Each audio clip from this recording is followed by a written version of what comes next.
Assalamualaikum warahmatullahi wabarakatuh. Jumpa lagi dengan Reward Channel. Kali ini saya akan membahas tentang buku tafsir yang dikarang oleh Syekh Abdul Qadir Jailani, yaitu Tafsir Al-Jailani. Tafsir Al-Jailani yang dikarang oleh Syekh Abdul Qadir Jailani. Ini adalah tafsir juz 30 atau juz amma yang diterbitkan oleh Sahara Publishing.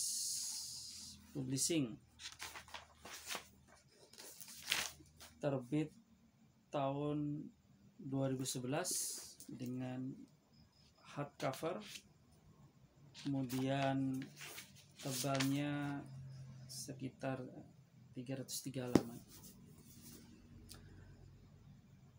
Baik, mungkin ada yang sudah punya buku ini, buku Tafsir Al-Jailani, dan bagi yang belum bisa juga mencarinya nanti di perpustakaan ataupun di penerbit jika stoknya masih ada.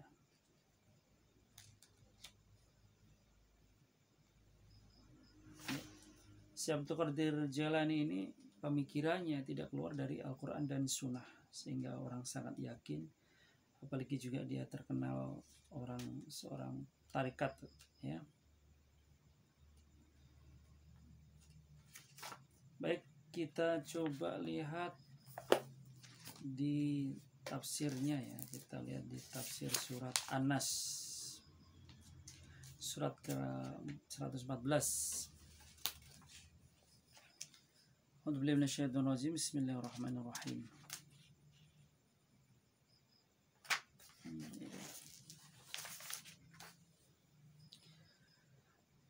Pada halaman 300, ya, pembukaan surat An-Nas, beliau menyatakan orang yang disingkapkan berbagai rahasia tauhid dan keyakinan dan dibukakan kepadanya berbagai petunjuk tentang rahasia agama yang benar dan jalan yang lurus, pasti mengetahui orang-orang yang berpegang teguh pada taufik ilahi. Karena itu Allah mengajari Nabi Muhammad SAW untuk menyempurnakan pendidikannya dan mengingatkan orang yang mengikuti ajarannya dari kalangan kaum mukmin. Setelah memberikan keberkahan, Allah SWT berfirman kepada mereka dengan namanya yang maha agung. Bismillahirrahmanirrahim. Baik, beliau menafsirkan pada ayat per ayat, ya. Coba kita baca saja. Kul artinya katakanlah, wahai Rasul yang paling sempurna, setelah Allah menempatkanmu di makom tauhid dan memberi petunjuk kepadamu supaya kamu sampai di sumber lautan hakikat, yaitu keesaan zat, seraya meminta perlindungan kepadanya dan berpegang teguh pada tali penjaganya. A'udzu, aku berlindung dan memohon penjagaan, birabbin nas, kepada Rob manusia yang telah memunculkan mereka dari ketiadaan dan mengasuh mereka dengan berbagai macam kelembutan dan kemuliaan. Karena dia adalah Malikin nas, raja manusia, ilahin nas, sembahan manusia. Sebab muncul darinya dan kembali kepadanya. Itulah diantaranya tafsir yang diungkapkan oleh Syekh Abdul Qadir Jailani. Kemudian ayat keempat, min syarril waswas, dari kejahatan setan, beliau menafsirkan yang membisikkan dan mengobarkan fitnah dalam hati manusia. Al-Khannas, yang biasa tersembunyi, menghilang dan menarik diri dari manusia. Setan merasa gembira saat bisa bersemayam dalam hati manusia. Namun pada saat manusia mengingat Allah, ia bersembunyi dan menghilang. Dan ketika manusia melalaikannya, dia akan kembali lagi bersemayam dalam hati manusia. Jadi ketika manusia itu lalai, setan balik. Ketika manusia ingat, dia akan menghilang. Begitu, bolak-balik gitu, ya. Itulah tafsir yang disampaikan oleh Syekh Abdul Qadir Jailani.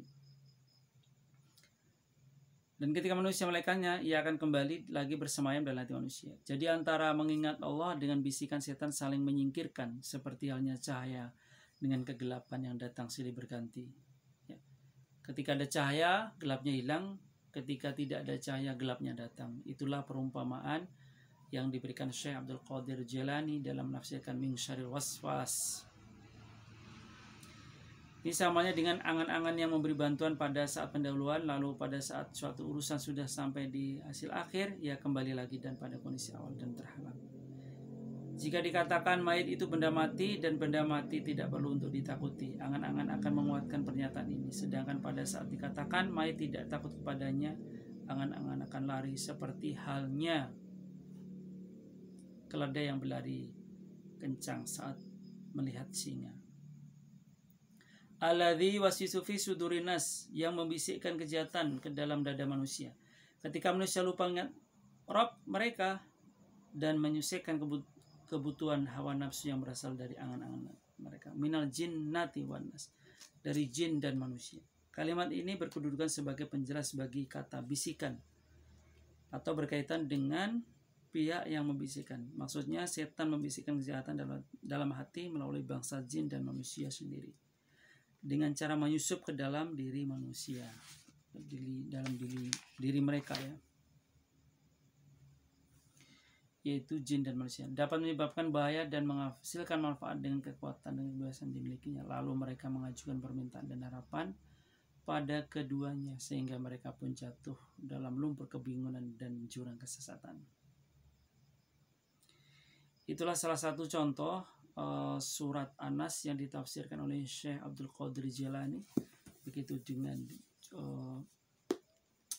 surat yang lain. Mudah-mudahan di lain waktu bisa kita bahas per surat. Insya Allah ada kesempatan.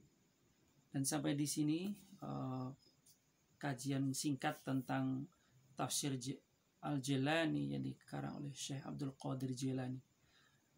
Bagi teman-teman atau saudara yang pengen lihat, bisa di perpustakaan atau bisa langsung menghubungi Sahara Publisher. Mudah-mudahan masih ada stoknya. Assalamualaikum warahmatullahi wabarakatuh.